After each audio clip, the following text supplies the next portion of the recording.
Om Swastiastu, Om Awiganastu, Namo Sidam. Halo sahabat belajar dimanapun kali ini berada. Selamat berjumpa dalam pembelajaran pendidikan agama Hindu jenjang SMA, khususnya di kelas 10. Pada sesi kali ini kita akan belajar bersama mengenai Upaweda sebagai tuntunan hidup.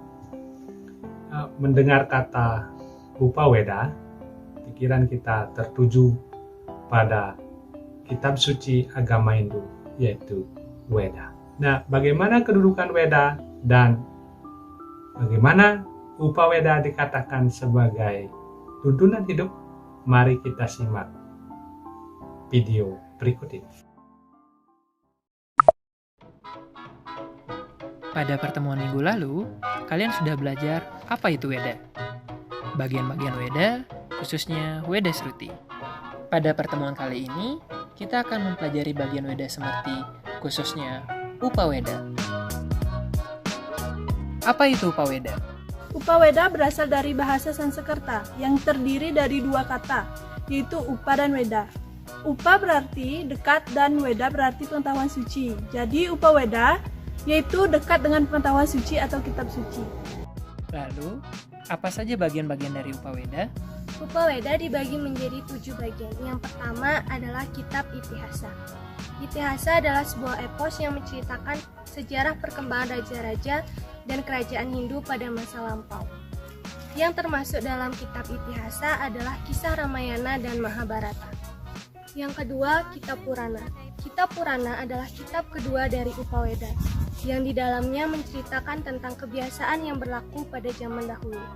Yang ketiga, kitab Ayurveda, kitab yang berisi tentang ilmu kesehatan dan kedokteran, baik secara jasmani maupun rohani. Yang keempat, Arthasastra, adalah kitab yang berisi tentang ilmu politik, yang salah satu kitabnya adalah kitab Nitisastra. Yang kelima, kitab Gandharwa Weda, adalah kitab yang berisi tentang berbagai aspek ilmu seni, baik itu tari-tarian maupun berbagai jenis lagu. Yang keenam, kitab Kamasastra, adalah kitab yang berhubungan dengan cinta, asmara, seni, dan juga rasa indah. Yang ketujuh atau yang terakhir, kitab Agama, adalah kitab yang berisi tentang ritual-ritual keagamaan dan juga tata cara untuk melakukan upacara keagamaan. Nah, ternyata Upaweda dikatakan sebagai tuntunan hidup loh. Mengapa? Jadi, kenapa kitab Upaweda dapat dikatakan sebagai tuntunan hidup? Itu karena bagian-bagian dari Upaweda seperti Itihasa, yang mana syarat dan nilai-nilai yang terkandung di dalamnya mengandung nilai kejujuran dan nilai-nilai kehidupan. Kitab Purana mengajarkan kita tentang cara kita untuk bertahan hidup. Kitab Ayurveda mengajarkan kita agar kita memiliki pola hidup yang sehat. Arthasastra sebagai pedoman dalam memimpin dan berorganisasi. Gandharwa Weda mengajarkan kita tentang berbagai aspek seni yang ada. Kamasastra isinya adalah memuat tentang rasa indah, asmara, dan cinta. Dan yang terakhir adalah keagamaan, yang memuat tentang bagaimana ritual-ritual beragama. Nah, maka dari itu, kitab Upaweda dapat dikatakan sebagai pedoman hidup atau tuntunan hidup.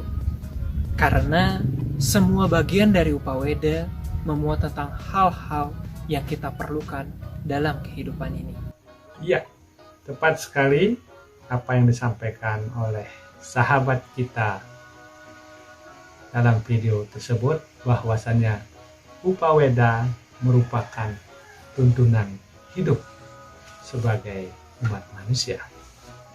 Karena di dalam Upaweda terdapat ajaran-ajaran yang adiluhung, ajaran-ajaran yang penuh dengan nilai-nilai etika, tatwa, filsafat, dan susila dalam menjalankan kehidupan, baik di dunia ini maupun sampai akhirat nanti. Upaweda bukan hanya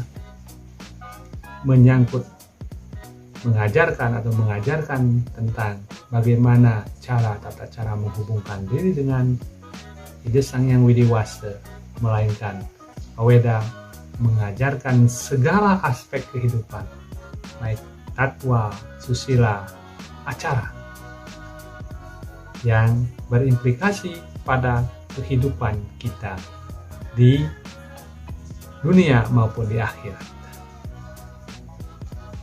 Hal tersebut merupakan pernyataan Weda yang sangat komprehensif. Artinya bahwa Weda terkandung hal-hal yang menyeluruh seluruh aspek kehidupan manusia. Demikian sebagai tuntunan Upaweda sebagai penopang, sebagai ajaran yang mengarahkan kita ke jalan yang positif. Kodifikasi Weda.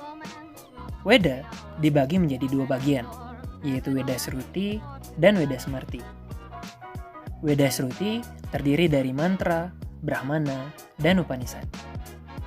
Weda Smarti terdiri dari dua bagian, yaitu Wedanga dan Upaweda. Nah, setelah mengetahui apa itu Upaweda, bagian-bagian Upaweda apa saja, kenapa Upaweda dapat dikatakan sebagai tuntunan hidup, lalu apa ya kira-kira kedudukan Upaweda dalam Weda itu sendiri?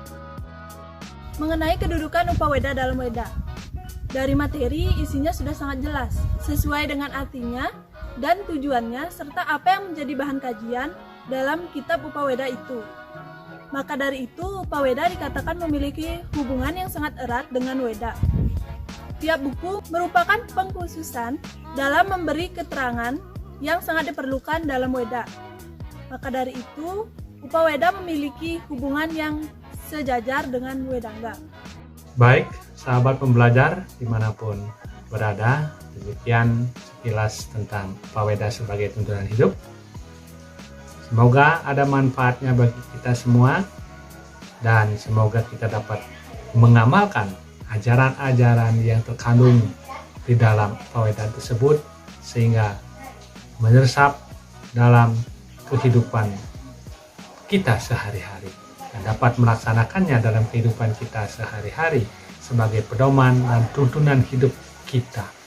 Sekian, kita akhiri dengan Paramo Santi. Om Santi, Santi, Santi. Om.